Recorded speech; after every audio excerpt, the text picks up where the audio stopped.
Teman-teman Grace Life, kata menebus itu adalah sebuah kata yang sebenarnya sangat dekat dengan kehidupan kita sehari-hari. Istilah menebus memiliki makna dasar membebaskan dengan membayar harga tertentu.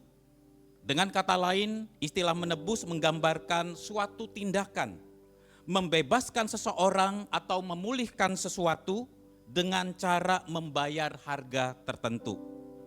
Semakin besar kerusakannya, maka semakin mahal harga tebusannya. Contoh saudara, kalau di jalan raya misalnya mobil saya menyerempet mobil orang lain, dan hal ini terjadi oleh karena kelalaian dan kesalahan saya, maka saudara tidak cukup saya hanya berkata kepada pengendara mobil yang saya serempet itu, maaf ya Pak, saya nyetir kurang hati-hati. Permintaan maaf saja saudara tidak otomatis memulihkan kerusakan yang terjadi pada mobil orang lain. Idealnya harus ada pembayaran ganti rugi. Makin besar kerusakannya, misalnya ada bagian yang penyok dan cat mobilnya yang terkelupas dalam saudara, maka biaya pemulihannya juga lebih besar jika dibandingkan cuma kebaret sedikit, dan itu adalah hal yang tipis. Ilustrasi ini mengajarkan kepada kita bahwa kesalahan selalu membawa hutang moral, konsekuensi, dan kebutuhan untuk pemulihan. Semakin besar kesalahan, semakin besar dan mahal pula harga pemulihannya. Dalam Alkitab saudara-saudara, dosa bukan sekedar kesalahan kecil, dosa bukanlah hal yang remeh atau dianggap hal yang manusiawi dan cukup dimaklumi. Di mata Allah dosa adalah hal yang sangat serius.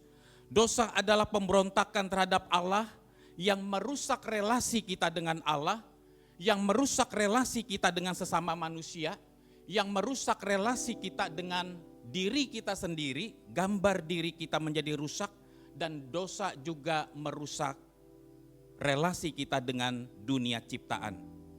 Dosa membawa manusia kepada kematian rohani dan penghukuman kekal.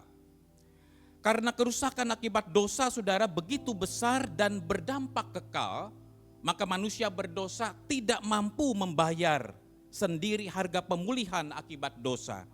Manusia berdosa tidak mampu menebus dan menyelamatkan dirinya sendiri, dan kita membutuhkan seorang penebus untuk membebaskan kita. Firman Tuhan di dalam 1 Timotius pasal yang kedua ayat yang kelima sampai yang keenam berkata demikian, karena Allah itu esa dan esa pula Dia yang menjadi pengantara antara Allah dan manusia, yaitu manusia Kristus Yesus yang telah menyerahkan dirinya sebagai tebusan bagi semua manusia. Itu kesaksian pada waktu yang ditentukan. Yesus Kristus disebut penebus karena Dialah yang membebaskan kita dari perbudakan dosa dan hukuman dosa yang seharusnya kita terima dengan membayar harga, yaitu menyerahkan dirinya mati bagi kita.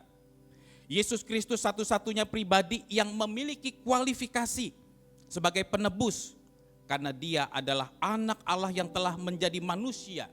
Yesus Kristus sepenuhnya Allah dan sepenuhnya manusia, fully God and fully man, untuk dapat menjalankan perannya sebagai penebus kita.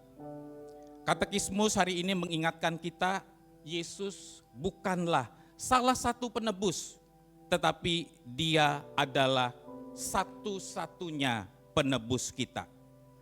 Percaya kepada Yesus Kristus sebagai satu-satunya penebus berarti kita menerima dan bersandar sepenuhnya hanya kepada Yesus Kristus saja untuk keselamatan kita, dan bukan bersandar pada sesuatu yang lain di luar diri Kristus.